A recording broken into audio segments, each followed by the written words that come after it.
Welcome to SASSI, Socially Active Single Souls Emix. This is our inaugural recording, and the topic for this evening is, what program do you use for dating?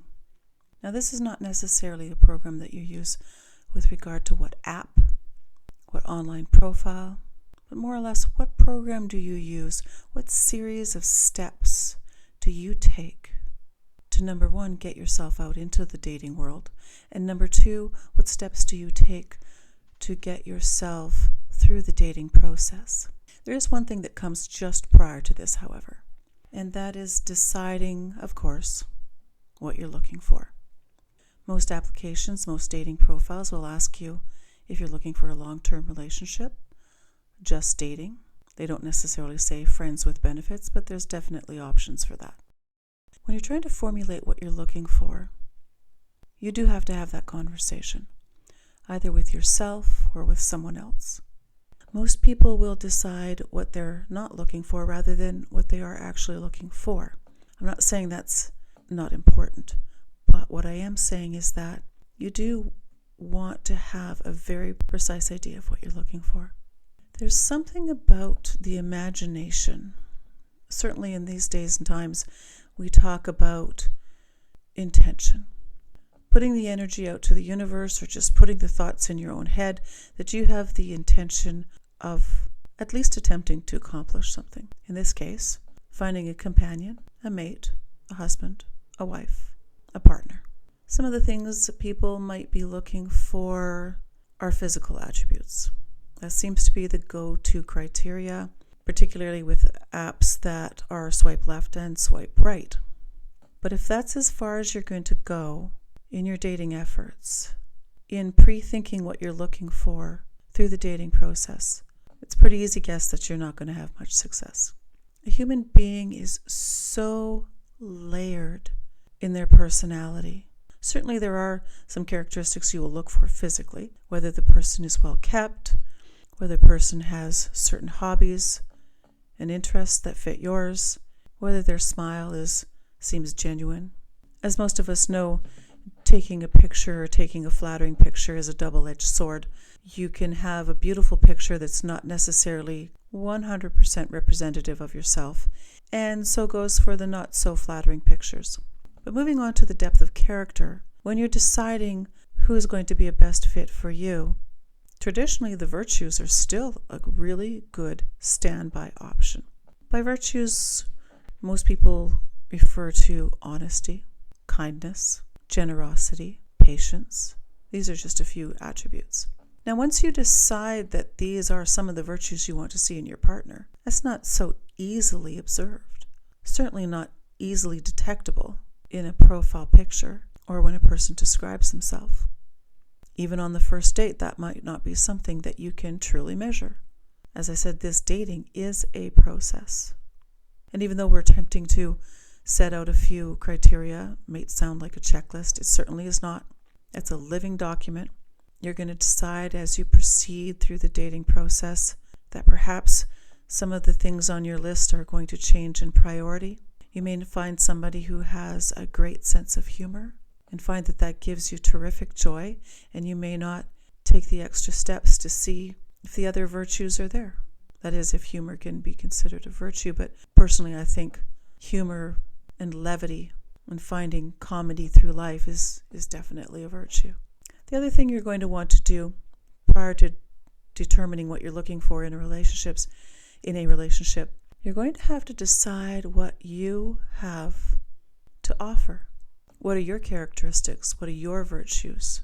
And to even take a step further, you might want to decide, how is your usual MO? What's your usual modus operandi? Which way do you demonstrate these characteristics that are yours? Because you might have them, but when you get into the dating of an individual, wrapped up in the emotions and the excitement of the moment, you may actually forget how to demonstrate them. You might talk about them. Everybody talks. But actions speak so much louder than words. And when you're determining what you have to offer, you also have to determine how much you're willing to risk. How much of yourself are you willing to put out there?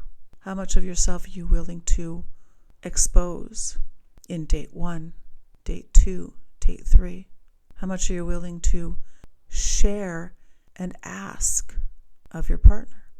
Everyone knows that those first dates are a little bit tricky. You cannot really demonstrate yourself all in one moment, in 1/2 hour, in 1 hour. I recommend that before you make any hard decisions, if you really want to take risk and you really want to demonstrate your own virtues, do more than 1 date. Perhaps even do 3. Now, aside from looking at the physical attributes, the next thing people use as a criteria for dating is, did I have chemistry? Did I have chemistry with them immediately?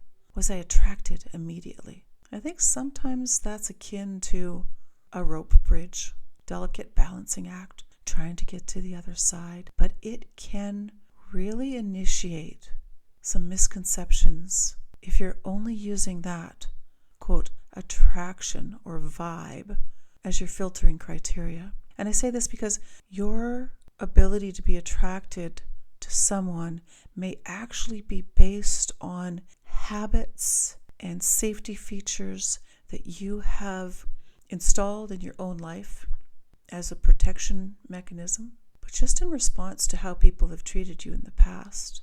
They say it's quite pleasant dancing with the devil. So be cautious of that. Once again, understand that this is a process. And each time you date, you're dealing with another human being and another human heart.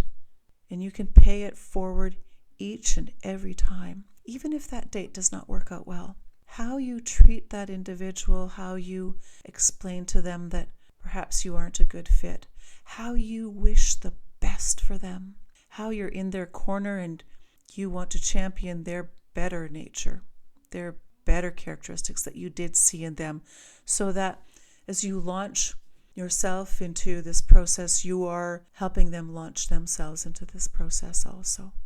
I promise you that will return so many benefits, because as you soften your heart through the process and respond accordingly to supporting other kindred spirits on their journey, you will learn, you will grow, and you will become more attractive, and you will find your mate. Some formats for dating may even seem a little digital. I remember hearing one time this whole theme of 3s, where you knew in the first 3 seconds that there was a palpitation, an attraction. Within the first 3 minutes, you were able to make eye contact. You were able to establish some common ground. Within the first 3 hours, that time flowed and it was effortless. Within the first 3 days, and by 3 days I don't mean consecutive days, but within the first 3 days of spending significant time, certainly more than 3 hours, that again, that connection was there. The common ground, the ability to spend time together, bored, not bored, eating, working, doing the mundane, doing the exciting, that after 3 days, yes, it was good. Then you come to 3 months. 3 months is a very important bridge to cross. It is said in this model of 3s that people can only carry a personality for 3 months, and then at that point you will start to see cracks in the veneer. Imagine if you don't have a sharp connection to your own emotions, that you don't have patience, that you aren't practicing caution, that you're in over your heads even prior to the 3-month time. You may even have done some extraordinary things. Aside from the obvious physical connections, you may have moved in together. You may have committed some sort of financial investment in this individual. And only after 3 months do you start to see the signs. The process should definitely take more than 3 months. Give yourself that time. Then we come to the next big marker, and that is the 3-year marker. How often have we seen individuals completely invested in a relationship for 3 or more years, and yet one of the individuals had hoped for commitment and didn't get it? But by this time, they've invested so much physically, emotionally, financially. Their extended families are involved now.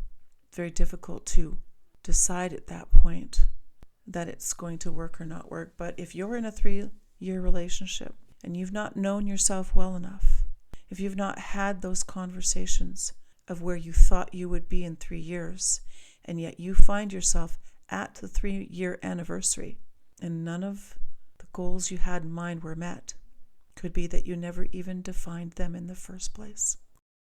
Take that time to really decide what you're looking for and what you have to offer.